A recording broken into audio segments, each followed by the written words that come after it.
मैं Pradeep Tripathi, general secretary Madhya Pradesh red cross. Tripathi ji, बहुत ही महत्वपूर्ण दिन है 8 मई का, जब विश्व रेड क्रॉस दिवस हम मनाते हैं। आमजन के लिए हम चाहते हैं कि आप बताएं कि इस दिन का महत्व क्या है। देखिए, बहुत महत्वपूर्ण दिन इसलिए है क्योंकि अंतर्राष्ट्रीय स्तर पर रेड क्रॉस की स्थापना हुई। और जैसा कि कहा जाता है कि भारत में तो परंपरागत रूप से युद्ध लड़ने के भी नियम होते थे कि सूर्योदय के पहले युद्ध नहीं होगा और सूर्यास्त के बाद युद्ध नहीं होगा। लेकिन बाद के कालखंड में जब दो देशों में युद्ध होते थे, सब प्रकार के नियम कायदे कानून भंग हो गए। और उस समय एक हेनरी ड्यूनार्ट करके सज्जन, जिन्होंने युद्ध के समय अनुभव किया कि एक दूसरे देश जो हमला करते हैं उसमें जो सैनिक घायल होते हैं उनकी चिंता करने वाला, उनका उपचार करने वाला कोई नहीं होता है। तो ऐसे युद्ध के समय सहायता की दृष्टि से रेड क्रॉस की स्थापना हुई थी। और हेनरी ड्यूनार्ट चूँकि इसके संस्थापक थे, इन्होंने इसकी स्थापना की, उनके मन में ये विचार आया। उसके बाद में हम सबको याद है कि जिनेवा कन्वेंशन हुआ, जिसमें युद्ध के भी नियम बने। और रेड क्रॉस क्या काम करेगा, तो जब प्राथमिक तौर पर तय हुआ तो आपदा के समय, मतलब युद्ध के समय सैनिकों की मदद करना, घायल सैनिकों की मदद करना, वहाँ रहने वाले लोगों को मानवीय दृष्टिकोण से सहयोग करना जो युद्ध से प्रभावित हुए हैं, इससे रेड क्रॉस का गठन हुआ। लेकिन बाद के कालखंड में रेड क्रॉस एक बड़े भूमिका में सामने आया और विभिन्न आयामों को साथ में जोड़ते हुए रेड क्रॉस क्या क्या कर सकता है, इसके लिए 7 उद्देश्य, 7 फंडामेंटल इसके प्रिंसिपल्स तय हुए। और रेड क्रॉस ने दुनिया भर में इस काम को खड़ा किया। भारत में एक विशेष रूप से ये हुआ कि 1920 में भारत की संसद ने एक अधिनियम पारित करा, जिस अधिनियम के माध्यम से भारत में रेड क्रॉस का काम प्रारंभ हुआ। ये वर्ष 1920 की बात है। धीरे धीरे आगे चलकर, चूँकि भारत में ये बहुत महत्वपूर्ण, अति महत्वपूर्ण इसलिए है कि इसके माननीय अध्यक्ष भारत के पदेन राष्ट्रपति होते हैं। जी। और जो केंद्रीय स्वास्थ्य मंत्री होते हैं वो इसके पदेन चेयरमैन होते हैं। धीरे धीरे राज्यों में भी यही भूमिका हुई कि प्रत्येक राज्य में राज्यपाल इसके माननीय अध्यक्ष होते हैं। बाकी फिर चुनाव के माध्यम से, जो नई परंपरा है, चुनाव के माध्यम से एक चिन्हित इकाई बनती है। अब उन 7 सिद्धांतों को लेकर ये रेड क्रॉस काम करता है। तो आपने बताया कि जिस उद्देश्य से इसकी शुरुआत की गई थी वो विस्तार ले चुका है, लेकिन इसके मूल में मानव कल्याण और मानवता का भाव ही छुपा हुआ है। तो त्रिपाठी जी, हम जानना चाहते हैं कि इतने वर्षों में आपने क्या देखा है कि रेड क्रॉस आज कौन कौन से और विशेष एरियाज़ को छूता जा रहा है और लोगों के कल्याण के लिए सामने आया है। देखिए, मानवीय चेतना और जन संवेदना, ये बचपन से अगर किसी जगत इसको प्रेरित किया जाए तो उसका प्रभाव जीवन भर रहता है। इसलिए रेड क्रॉस ने जूनियर रेड क्रॉस, जो उसकी प्राथमिक इकाई होती है, जूनियर रेड क्रॉस, जिसके माध्यम से बच्चों में सेवा का भाव विकसित हो, उनके व्यक्तित्व विकास को क्या लेकर हो सकता है, किस प्रकार से वो समाज के प्रति उनका दृष्टिकोण अच्छा और सकारात्मक हो, इसके लिए विद्यालयों में जूनियर रेड क्रॉस के नाम से एक इकाई काम करती है, ताकि बच्चे स्वयं को लेकर भी और अपने परिवार को लेकर, जहाँ वो जिस समूह में खेलते हैं उस समूह को लेकर एक जन दृष्टिकोण, एक मानवीयता का भाव, एक खुद के प्रति सकारात्मक दृष्टिकोण डेवलप हो, इसके लिए जूनियर रेड क्रॉस का गठन हुआ। जूनियर रेड क्रॉस के माध्यम से, चूँकि वो बच्चा महाविद्यालयों में जाता है, कॉलेजेस में जाता है, तो वहाँ पर जाकर यूथ रेड क्रॉस, युवक रेड क्रॉस, ताकि वो बड़े रूप में सेवा का काम कर सके। बड़े रूप में जब देश की आवश्यकता है, समाज की आवश्यकता है, वो किसी रूप में भूमिका निभा सके, ये यूथ रेड क्रॉस के माध्यम से। तो हम बात कर रहे थे यूथ रेड क्रॉस की। तो यूथ रेड क्रॉस के माध्यम से यूथ, चूँकि भारत तो आजकल युवाओं का देश है, बल्कि दुनिया में भी कहा जाता है युवा विश्व को बदल सकता है। तो भारत ही नहीं, दुनिया का भी युवा किस रूप से रेड क्रॉस के माध्यम से एक सकारात्मक भूमिका निभा सकता है, चाहे वो पर्यावरण का विषय हो, चाहे वो स्वास्थ्य का विषय हो, चाहे वो मानवता का विषय हो, चाहे वो स्वप्रेरित भाव से सेवा करने का विषय हो। और जो रेड क्रॉस के बारे में कहा जाता है कि एक स्वैच्छिक संगठन है, तो स्वैच्छिक भाव से प्रत्येक जगह पर लोगों की मानवीय दृष्टिकोण से जहाँ आवश्यकता है, वहाँ पर यूथ और रेड क्रॉस के विभिन्न क्षेत्रों में काम करने वाले लोग अपनी भूमिका निभा सकें, ये रेड क्रॉस का मुख्य काम है। और इसलिए आपने देखा होगा कि ब्लड की आवश्यकता, तो रक्त कोष बहुत अच्छा होना चाहिए। रक्त की आवश्यकता समाज के माध्यम से स्वैच्छिक रूप से कैसे हो सकती है, इसलिए रेड क्रॉस एक बड़ा, दुनिया भर में ही नहीं, भारत ही नहीं बल्कि दुनिया भर में एक ब्लड बैंक की स्थापना के माध्यम से लोगों से रक्तदान के प्रति आग्रह करना और उस रक्त को लोगों तक कैसे आवश्यक ज़रूरतमंद लोगों तक वो रक्त पहुंच सकता, उसकी व्यवस्था करना। एक हमने देखा है कि बीमारियों का बहुत बड़ा कारण होता है स्वयं के प्रति या अपनी सोसाइटी में किसी भी प्रकार की बीमारियों का विकसित होने में होता है अस्वच्छता। अगर अस्वच्छ है समाज, अस्वच्छ है व्यक्ति, तो बीमारियां पनपती हैं। वो चाहे संक्रामक बीमारी हो, चाहे व्यक्तिगत रूप से कई प्रकार की बीमारियां हो सकती हैं। तो वो स्वच्छता की जागरूकता, हाइजीन, पर्सनल हाइजीन, सोसाइटी में हाइजीन, और कुल मिलाकर ओवरऑल हमारी कम्युनिटी कैसे अच्छे से रह सकती है, इसके लिए रेड क्रॉस की बड़ी भूमिका है। और वो बच्चे में भी उसका प्रशिक्षण जरूरी है, युवा में भी प्रशिक्षण जरूरी है, और समाज में जो रेड क्रॉस को लेकर काम कर रहे हैं, रेड क्रॉस के साथ मिलकर काम करने वाले बहुत सारे संगठन हैं, उन सबके साथ रेड क्रॉस मिल के काम करना चाहता है। तो रेड क्रॉस उन सब संगठनों को, सब युवाओं को, बच्चों को साथ में लेकर स्वास्थ्य के क्षेत्र में एक बड़ा अभियान चला रहा है, और हम उसका परिवर्तन भी लगातार देख रहे हैं। भारत में तो माननीय प्रधानमंत्री ने जिस प्रकार से स्वच्छता को विषय बनाया है, और रेड क्रॉस उस विषय को लेकर एक बड़ी भूमिका में है। समाज के सभी लोगों को साथ में लेकर हम एक बड़ा काम कर रहे हैं। ऐसा ही स्वास्थ्य के एक बीमारियां, जो कई प्रकार की बीमारियां हम देखते हैं, कई बीमारियां ऐसी हैं जो कि अब लाइलाज हो चुकी हैं, लेकिन उसमें उसका केवल एक ही मात्र हल है, जागरूकता, जन जागरूकता। मतलब स्वास्थ्य सुविधाओं में भी रेड क्रॉस के माध्यम से एक बहुत महत्वपूर्ण परिवर्तन हमने देखा है समाज में। और हम जिस स्थान पर बैठे हैं, रेड क्रॉस चिकित्सालय एक अपने आप में बहुत ही महत्वपूर्ण स्थान है, जहाँ पर लोग अपने उपचार के लिए पहुँचते हैं। तो त्रिपाठी जी, आपने क्या महसूस किया है कि इस रेड क्रॉस अस्पताल के माध्यम से भी लोगों को सही और सटीक उपचार देने का एक पूरा इंतज़ाम किया गया है? तो इसमें आप कितना मानवता का भाव देख रहे हैं, क्योंकि ये अन्य अस्पतालों से, अन्य जो मेडिकल फील्ड है उससे हटकर है? देखिए, आपने बहुत महत्वपूर्ण बात की है, क्योंकि कोई भी सेवा का काम अगर प्रत्यक्ष किसी रूप में चल सकता है तो उसके लिए एक अच्छा केंद्र भी कहीं होना जरूरी है। और सौभाग्य से मध्य प्रदेश रेड क्रॉस की ये उपलब्धि है कि यहाँ पर 2 अस्पताल हैं मध्य प्रदेश में, एक भोपाल का हमारा रेड क्रॉस हॉस्पिटल है और एक महू का है। और इसके माध्यम से हम प्रत्यक्ष मानव सेवा, विशेष रूप से निर्धन, गरीब, निराश्रित लोगों की सेवा हम कर पा रहे हैं। और आपने कभी रेड क्रॉस हॉस्पिटल में 50 रुपये की ओपीडी है। भोपाल के सेंटर ऑफ द हार्ट मतलब हॉस्पिटल हमारा स्थापित है।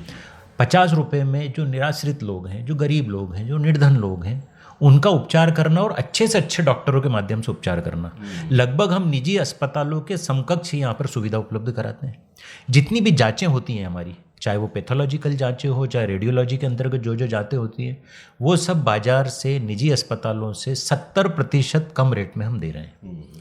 इसी प्रकार जो मैंने आपको बताई कि ओपीडी की क्या है, तो सभी प्रकार की जांचें अब हमने पिछले लंबे समय से, हमारी मेडिकल दुकान एक चल रही थी, हमने एक मेडिकल शॉप फिर से उसको ओपन किया है। उसके माध्यम से सस्ती दवाइयाँ और अच्छी दवाइयाँ दोनों को हमने प्राथमिकता से दिया, और एक अच्छी संख्या में लोगों का जुड़ाव रेड क्रॉस अस्पताल के माध्यम से। आपने देखा होगा डायलिसिस के लिए 2-2, 3-3 हज़ार गरीब लोगों को खर्चा करना पड़ता है। हमारे यहाँ 600 रुपये में डायलिसिस हम कराते हैं। जो गरीब लोग हैं उनके लिए हमारे यहाँ 600 रुपये में डायलिसिस होता है। इसी प्रकार पैथोलॉजी की जांचें हमारी 60-70% कम दरों पर हम लोग करा रहे हैं। तो ये सब रेड क्रॉस की एक प्रत्यक्ष मानव सेवा के रूप में एक भूमिका है।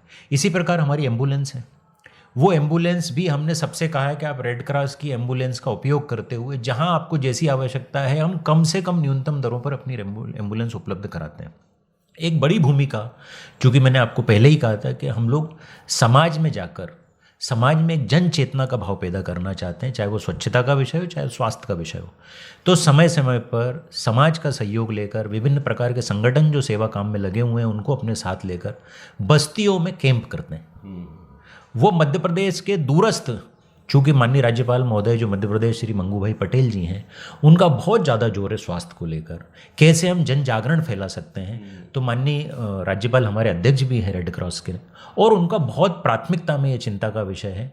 तो उनकी प्रेरणा से मध्य प्रदेश के विभिन्न दूरस्थ बस्तियों में, ब्लॉक में रेड क्रॉस अभियान चला रहा है, जिसमें ऐसे लोगों को आइडेंटिफाई करना जो गंभीर बीमारियों से, संक्रामक बीमारियों से और लाइलाज बीमारियों से ग्रसित हैं, उनको चिन्हित करना, चिन्हित करने में सरकार की स्वास्थ्य एजेंसियों का सहयोग करना, और उनका उपचार में हम क्या प्राथमिक सहयोग कर सकते हैं वो सब करना रेड क्रॉस कर रहा है। इसमें उदाहरण के रूप में मैं आपको 2 बीमारियों के बारे में बताना चाहता हूँ। माननीय प्रधानमंत्री जी ने संकल्प किया 2025 तक टीबी मुक्त भारत होना चाहिए। तो निक्षय मित्र योजना जो भारत सरकार की प्रेरणा से चल रही है, उस निक्षय मित्र योजना को रेड क्रॉस ने अपनी प्रमुख गतिविधियों में शामिल किया है। तो निक्षय मित्र बनाना मध्य प्रदेश में जो टीबी पेशेंट को, मतलब जो क्षय रोग हैं से पीड़ित लोग हैं, उनके लिए पोषण आहार की 6 महीने की व्यवस्था करने के लिए आम समाज से सहयोग लेना और उनसे उन पोषण आहार जिनकी आवश्यकता है उसकी पूर्ति करना। तो ये निक्षय मित्र की एक योजना हम चला रहे हैं और हम समाज के बीच जा रहे हैं। विभिन्न संगठनों के माध्यम से रेड क्रॉस लोगों से अपील करता है और बड़ी संख्या में लोग निकल के आ रहे हैं और वो कहते हैं कि हम 1 मरीज गोद लेना चाहते हैं, हम 10 मरीज गोद लेना चाहते हैं। तो एक मैंने बताया आपको टीबी के लिए जो प्रधानमंत्री जी ने तय किया है कि 2025 मुक्त तक करेंगे, तो रेड क्रॉस बड़ी भूमिका में। दूसरा आप देख रहे हैं सिकल सेल एक धीरे धीरे गंभीर रूप लेता जा रहा है जनजातीय क्षेत्रों में विशेषकर से, या ऐसे समाज जहाँ पे नज़दीक में रिश्ते ब्याह शादी ब्याह होते हैं, वहाँ पर सिकल सेल एक गंभीर बीमारी होती जा रही है। माननीय राज्यपाल महोदय, माननीय प्रधानमंत्री महोदय का बहुत विशेष चिंता का ये विषय है और इसलिए हमने 3 विभागों को साथ में लेकर और कुछ स्वयंसेवी संस्थाओं को साथ में लेकर रेड क्रॉस ने 20 जिलों के 89 ब्लॉक में एक पायलट प्रोजेक्ट चालू किया। सिकल सेल बीमारी को लेके जागरूकता पैदा करना, उस बीमारी में प्राथमिक परीक्षण के माध्यम से कौन उससे पीड़ित लोग हैं उनको चिन्हित करना और चिन्हित लोगों को उपचार किस किस प्रकार से संभावना दी जा सकती है, किस किस प्रकार के उपचार संभव हो सकते हैं। तो भारत सरकार और मध्य प्रदेश सरकार बड़ी भूमिका में सब प्रकार की चीज़ें उनको कर रही है, उनसे लोगों को कनेक्ट करना। रेड क्रॉस इसमें बड़ी भूमिका में, मतलब लगातार सक्रिय है कि ताकि लोगों में जन जागरूकता भी आए और लोग मानवता का व्यवहार भी हमारे दूसरे साथियों के साथ दिखा सकें। तो आने वाले समय में और क्या कुछ विशेष आपका योजना है जो इस पे आप काम करना चाहते हैं रेड क्रॉस के माध्यम से जन जन को और जोड़कर? हाँ, इसके लिए बिल्कुल अभी हम इस वर्ष से पहले भी होता रहा है, कई राज्यों में बहुत अच्छा भी हुआ, लेकिन मध्य प्रदेश में हम इसको और अब व्यापक रूप से करना चाहते हैं। प्रदेश के सभी विद्यालयों में नियमित रूप से एक शिविर हम प्रारंभ कर रहे हैं। ये हम महाविद्यालयों में भी कर रहे हैं ताकि वो 2 दिन का, 3 दिन का, 5 दिन का शिविर प्रत्येक डिस्ट्रिक्ट में लगे, इवन धीरे धीरे वो प्रत्येक विद्यालयों में लगने लगे और बच्चे के मन में, युवा के मन में बचपन से ये भाव आए कि जो रेड क्रॉस के प्रिंसिपल हैं, भारत के तो प्रिंसिपल वो वैसे ही हैं, हमारे तो रग रग में वो चीज़ें हैं, मानवीय सेवा और ईश्वरीय दृष्टिकोण कि जो अहम ब्रह्मास्मि तत्वमसि, मेरे सामने जो खड़ा, मैं खुद स्वयं ईश्वर की संतान हूँ और मेरे सामने जो है वो भी स्वयं ईश्वर का उसमें भी अंश है। उस दृष्टिकोण को लेके भारत में ये काम है। इसलिए रेड क्रॉस का काम विश्व में बहुत व्यापकता के साथ और तटस्थता के साथ, कोई अपना पराया के भाव के बिना और सर्वव्यापकता मतलब सर्वस्पर्शी काम को लेकर रेड क्रॉस एक बड़ा प्रशिक्षण मध्य प्रदेश में आयोजित करने वाला है। तो सभी यूथ, सभी बच्चे रेड क्रॉस से जुड़ेंगे, रेड क्रॉस के विचारों को, रेड क्रॉस के भाव को पूरे समाज में, सोसाइटी में लेके जाएंगे और मुझे लगता है कि कुछ ही समय के अंदर हम रेड क्रॉस को भी एक इस प्रकार के कामों को और व्यापकता में समाज के विभिन्न संगठनों के साथ मिलता हुआ देखेंगे। तो चलते चलते आप सुनने वालों से रेड क्रॉस डे पर क्या विशेष निवेदन करना चाहते हैं, क्या अपील करना चाहते हैं? देखिए, मैंने पहले ही आपसे कहा कि भारत का तो दृष्टिकोण ही मानवीयता से आधारित है और रेड क्रॉस जैसी बहुत सारी संस्थाएं समाज में काम कर रही हैं। उन संस्थाओं में और रेड क्रॉस में जिसमें उनके अनुकूल हो वो जुड़ें, अपनी प्रत्यक्ष भूमिका क्या निभा सकते हैं। बहुत सारे सामाजिक संगठन हमारे यहाँ हैं, बहुत सारी सामाजिक के अलावा राजनीतिक संगठन भी हैं, बहुत सारी धार्मिक संगठन भी हैं, बहुत सारे आध्यात्मिक लोग अपने अपने स्तर पर काम करते हैं, बहुत सारे लोगों ने व्यक्तिगत रूप से कई काम खड़े करे, बहुत सारी कंपनियाँ ये काम कर रही हैं। मेरा सबसे निवेदन है कि वो रेड क्रॉस से अपने आप को जोड़ें, अपनी संस्थाओं को जोड़ें। रेड क्रॉस के साधन संसाधन, रेड क्रॉस से लोग, ये सब विभिन्न जिलों में हैं। मैंने कहा 52 जिलों में हमारी इकाइयाँ हैं, 63 हमारी तहसीलों में इकाइयाँ हैं। ये दिन प्रतिदिन बढ़ती जा रही है। ये आपके लिए कैसे टूल के रूप में हो सकती है, आपके लिए कैसे सहयोगी के रूप में हो सकती है, उसमें हम बढ़ चढ़कर समाज के साथ काम करना चाहते हैं।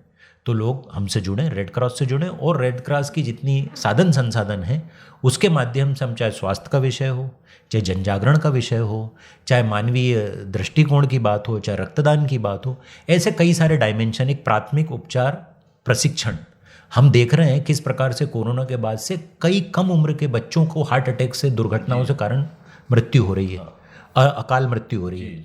अब रेड क्रॉस जो प्राथमिक प्रशिक्षण देता है, इसमें अगर हमारे युवाओं ने वो प्रशिक्षण प्राप्त कर लिया तो अकाल मृत्यु में उन प्रशिक्षित युवाओं की बड़ी भूमिका हो सकती है, और वो सर्टिफाइड कोर्स है जिसका सर्टिफिकेट दिल्ली से आता है। तो मेरा तो निवेदन है, चाहे वो फैक्ट्रियाँ हों, चाहे इंडस्ट्रीज़ हों, चाहे वो विद्यालय हों, महाविद्यालय हो, पुलिस हो, अन्य अन्य प्रकार की सोसाइटी में विभिन्न प्रकार के काम करने वाला ऑर्गेनाइजेशन हो, उनके प्रत्येक ऑर्गेनाइजेशन में कम से कम 10% लोगों को प्राथमिक उपचार प्रशिक्षित होना चाहिए।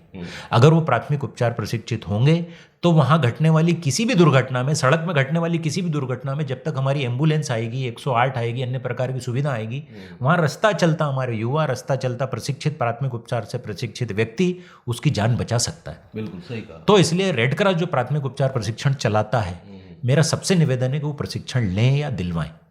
इस महत्वपूर्ण चर्चा के लिए और इतनी जानकारी देने के लिए त्रिपाठी जी आपके हम बहुत बहुत आभारी हैं, और उम्मीद करते हैं कि जो बात आपने कही है उसे ज़्यादा से ज़्यादा लोग अमल करेंगे और रेड क्रॉस का जो मूल ध्येय है उसको सार्थक करने में अपनी अहम भूमिका निभाएंगे। Thank you so much. बहुत बहुत धन्यवाद।